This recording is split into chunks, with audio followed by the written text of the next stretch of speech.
Have you ever wondered how a bustling city of millions could vanish overnight, leaving no trace, no cries, just pyramids of skulls towering under the desert sun like eternal curses, and the wind whispering secrets of erasure through empty streets? That's the year 1221, at Nishapur, where smoke billows to the heavens mingling with the metallic stench of blood, and the thunder of Mongol hooves echoes like death's own murmur. You, a resident trembling behind the city walls, have no idea that Tolui, son of Genghis Khan, is unleashing a fury that turns this place into a ghost, and the mystery behind that disappearance isn't just military might, but a calculated system of obliteration that plunges entire regions into deadly silence. The weight of that enigma presses down on you heavier than the collapsing towers ever could, as the first breaches echo like the unraveling of fate itself.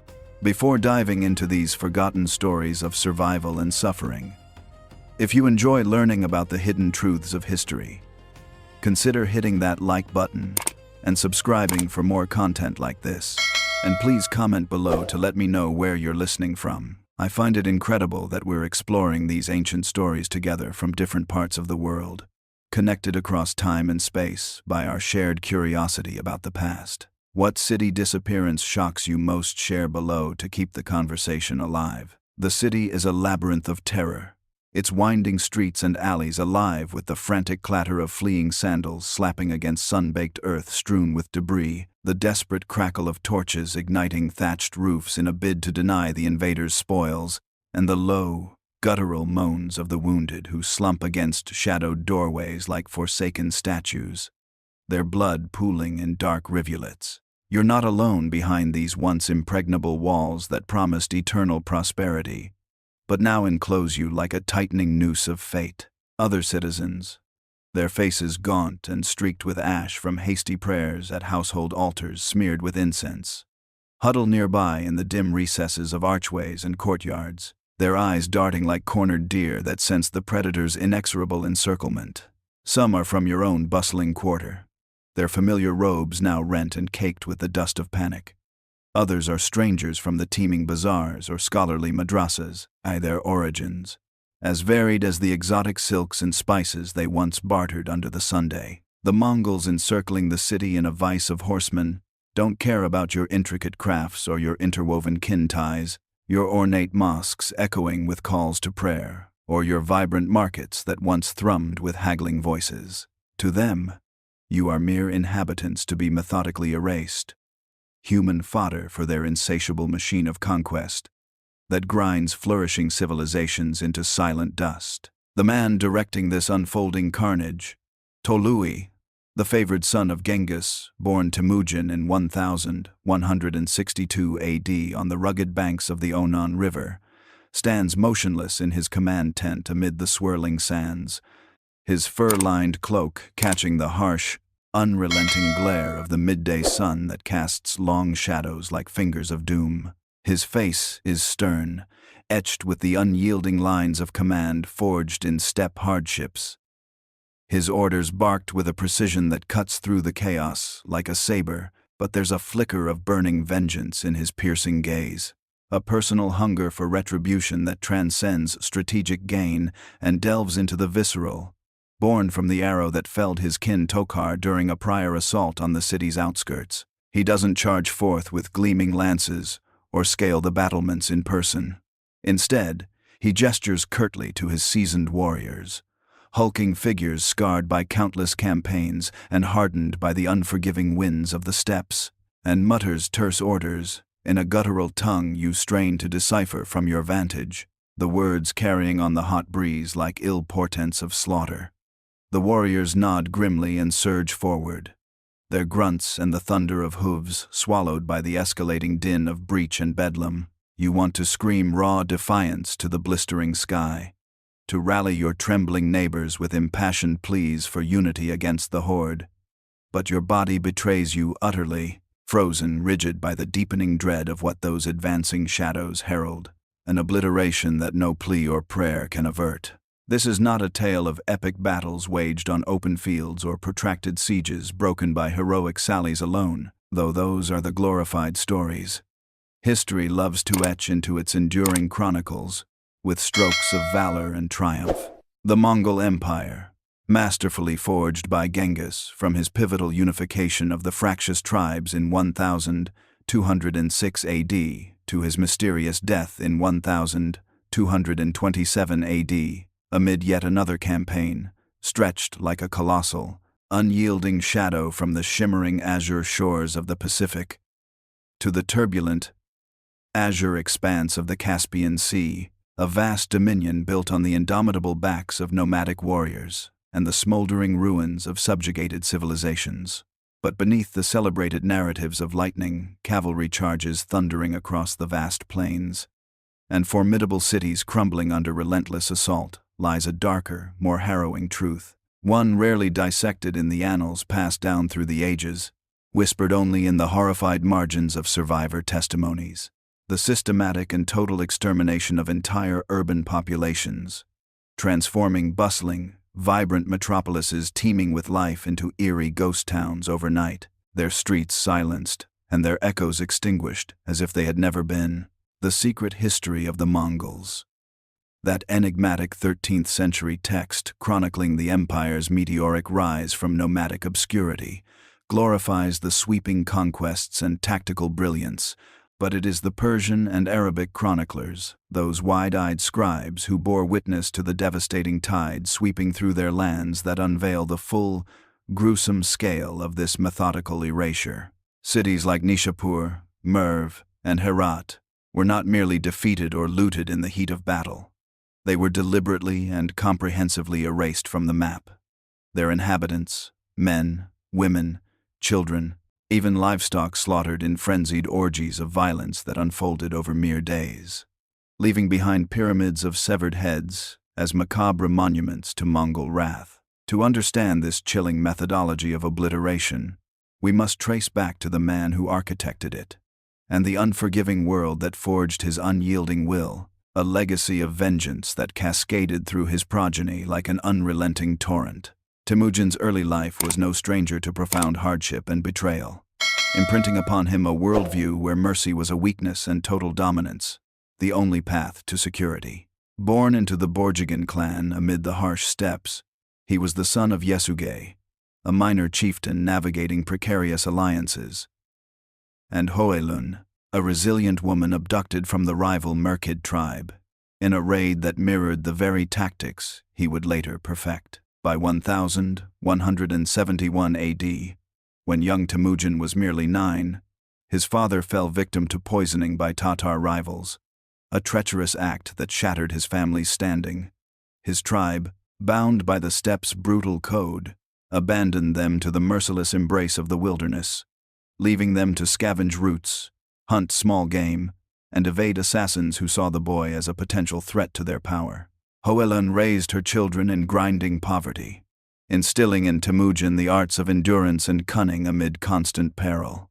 In 1181 AD, his young wife Borte was kidnapped by the Merkid in a vengeful raid, a personal wound that cut deeper than any physical scar, fueling a rage that would define his conquests. He rescued her through forged alliances with figures like Jamukha and Togrul, but she returned pregnant. The child Jochi, born in 1182 AD, and accepted as his own despite lingering whispers of doubt that sowed seeds of familial discord. This raw betrayal profoundly shaped the man who would ascend to become Genghis Khan, teaching him that in the steppe's unforgiving arena, power was fragile, loyalty ephemeral, and vengeance not just a right but a necessity for survival and supremacy.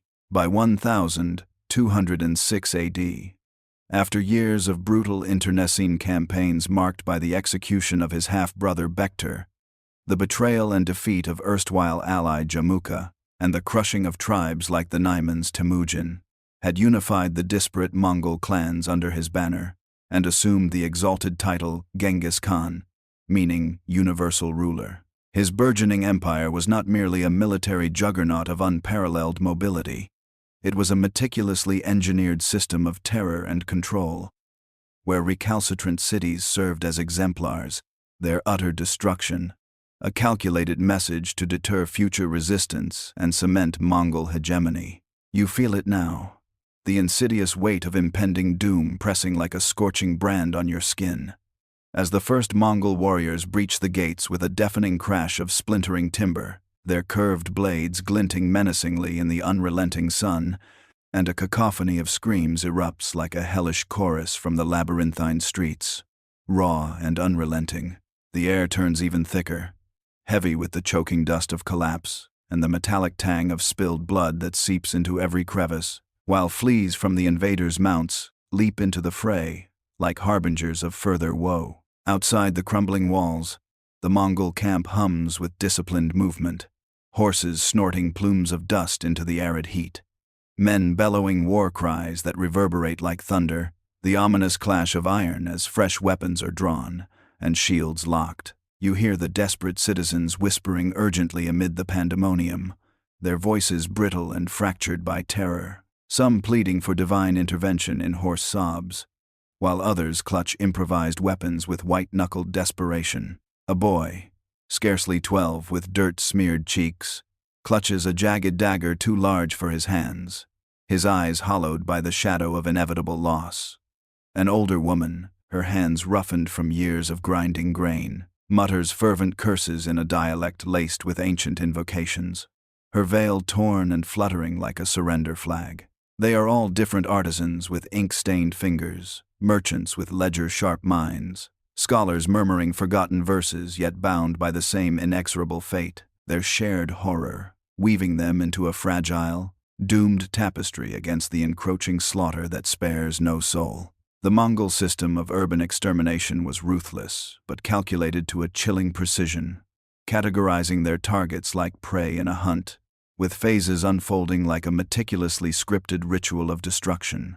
Cities were besieged first, to weaken defenses through starvation and bombardment, then breached with engineering ingenuity, rams, towers, and diverted rivers before the final total annihilation, where no quarter was given. Principal targets like Nishapur witnessed horrors beyond comprehension. After a fierce resistance that claimed the life of Genghis's son-in-law Tokar, Tolui ordered the population systematically slaughtered, with pyramids of severed heads erected, one towering mound for men, another for women, and a third for children as grim testimonials to Mongol fury. Chroniclers like Ata Malik Juvaini, a Persian historian who served the Mongols and documented their campaigns, wrote in harrowing detail of Merv's fall, where each soldier was tasked with killing 300-400 inhabitants, tallying a staggering 1.3 million dead in mere days of unrelenting blade work. Contemporary Arab scholar Ibn al-Athir, drawing from refugee testimonies, corroborated the scale, noting the massacre at Merv unfolded with such efficiency that the city, once a jewel of 700 souls, was reduced to silence overnight. Even the dogs and cats not spared in the orgy of eradication. Those deemed potentially useful, a scant 400 artisans in Nishapur selected for their skills were spared and relocated. But the vast majority, including the infirm and infants, faced the unyielding edge of the saber, their bodies left to rot under the sun as a warning to others. Before diving into these forgotten stories of survival and suffering, if you enjoy learning about the hidden truths of history, consider hitting that like button and subscribing for more content like this. And please comment below to let me know where you're listening from. I find it incredible that we're exploring these ancient stories together from different parts of the world, connected across time and space by our shared curiosity about the past. Imagine your own city erased in days. Share your thoughts below to spark the discussion. The scarred warrior nearby, his form etched with the dust of battle, returns his predatory gaze to the breach, and signals another merciless wave with a raised arm that slices the air like an executioner's swing, pointing directly toward your exposed hiding spot. As if destiny has singled you out for the blade. Your stomach knots into a cold, writhing mass, bile surging in your throat like poison. But you force yourself to stand on legs that quiver like palm fronds in a gale, spear slipping in sweat-drenched hands as terror grips you. The other citizens avert their eyes in a collective hush, their silence resounding louder than any desperate alarm. a shared resignation that amplifies the encroaching doom. Genghis's orchestrated massacres were not born of blind rage, but woven into a strategic tapestry designed to ensure absolute submission. Where the erasure of defiant cities served as a psychological weapon, his enduring bloodline perpetuating a reign of terror that quelled uprisings before they could ignite.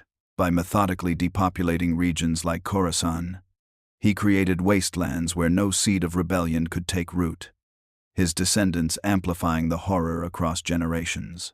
Historical studies revealed devastating population drops in Persia, plummeting from an estimated 2.5 million to a mere 250,000 in affected areas due to direct slaughter, induced famine, and mass displacement, leaving once fertile lands barren and silent. He didn't personally tally every death in these cataclysms, but his empire's machinery of vengeance did, though only infamous sieges, like Nishapur's reported 1.7 million slain in a frenzied hour of retribution, are etched in the chronicles, a figure that, even if inflated by terror-struck witnesses, underscores the scale of engineered desolation.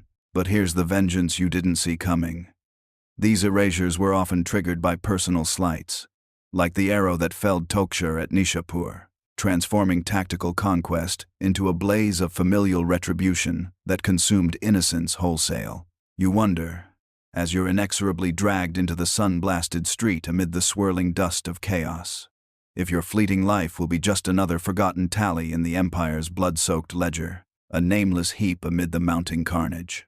The city sprawls under a sky heavy with oppressive dust that chokes the light, the air sharp and metallic, with the pervasive scent of spilled blood mingling with the acrid smoke of smoldering homes. Citizens flee through the shadowed alleys in disjointed panic, their faces flushed with the heat of terror or the pallor of impending slaughter, their desperate cries bouncing off crumbling facades like echoes of a dying world. This campaign of urban annihilation was not unique to Tolui but reverberated through Genghis's successors, who inherited and refined the doctrine like custodians of a sacred flame of destruction. His campaigns, extended by sons like Ogedei, who ruled from 1229 to 1241 AD, perpetuated the practice in sweeping assaults on Baghdad in 1258, where rivers ran black with ink from discarded books and red with blood, a message of cultural and human obliteration. Yet, in a stark irony, Mongol society was not uniformly cruel.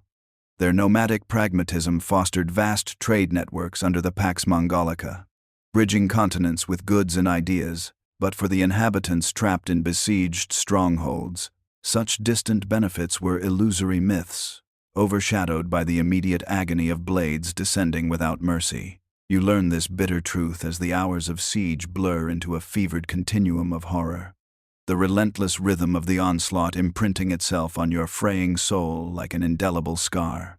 You memorize the city's anguished cadence, the pre-dawn wails of the newly cornered, piercing the stifling hush, the heavy thud of bodies collapsing in heaps amid the streets, the hushed stratagems and desperate vows shared in shadowed alcoves, where the air thickens with conspiracy and despair. You learn to read the invaders' moods through the chaos, their feigned retreats luring defenders into fatal ambushes, their hardened expressions at reports of resistance fueling further fury. You bury your mounting fear deep within, your once peaceful home and family, now a fading specter in your mind, supplanted by the primal urge to endure one more breath. Some citizens adapt faster than you, their resolves sharpening like daggers in the forge of desperation.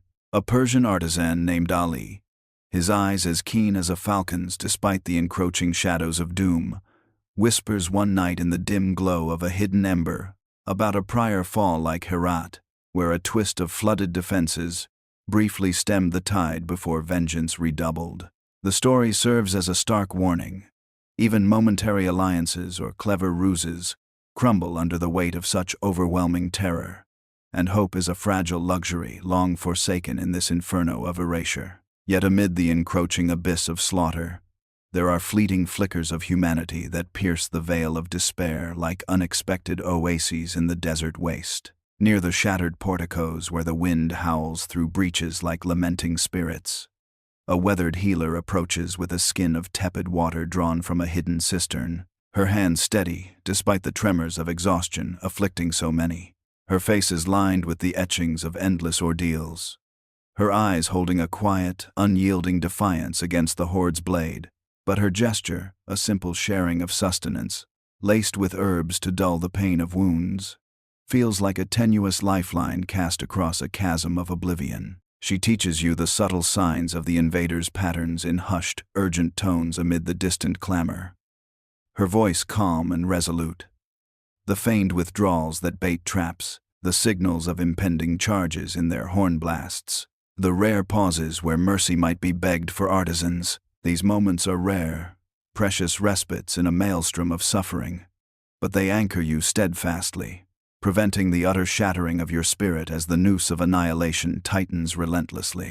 By 1222 AD, as Nishapur and its kin are reduced to ghostly husks haunting the plains, the chronicles of the era attribute these cataclysms to divine retribution or barbaric whim, but voices like Giovanni point accusingly to calculated vengeance, igniting chains of desolation that engulfed regions.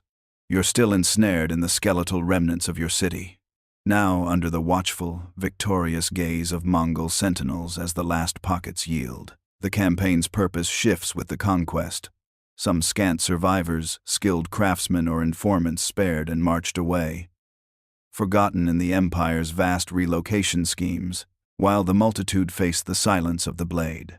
The legacy of Genghis's urban erasures endures not merely in the triumphant sagas of expansion or the redrawn maps of subjugation, but in the profound silence of depopulated wastelands that scar the earth, like unspoken wounds. Persian sources, inscribed in the aftermath's trembling script, hint at the engineered truth behind the voids, the families obliterated, the cultures silenced, the echoes that persist in archaeological digs unearthing mass graves. Millions perished in orchestrated fury, their final pleas lost to history's indifferent sweep, but the specters of those ghost towns remain, haunting the paths once vibrant with life. You sit alone amid the debris and dust, the once mighty walls reduced to rubble heaps, but their oppressive dread lingers like a persistent scorch in your veins. The stars emerge cold and indifferent through the settling haze, the endless plain stretching before you like a mocking void of desolation. You survived the tempest, enduring the blades that felled your kin, but at what irreparable cost to your shattered soul? The scars etched by this systematic vanishing remain indelible, not in flesh alone, but in the quiet recesses of memory.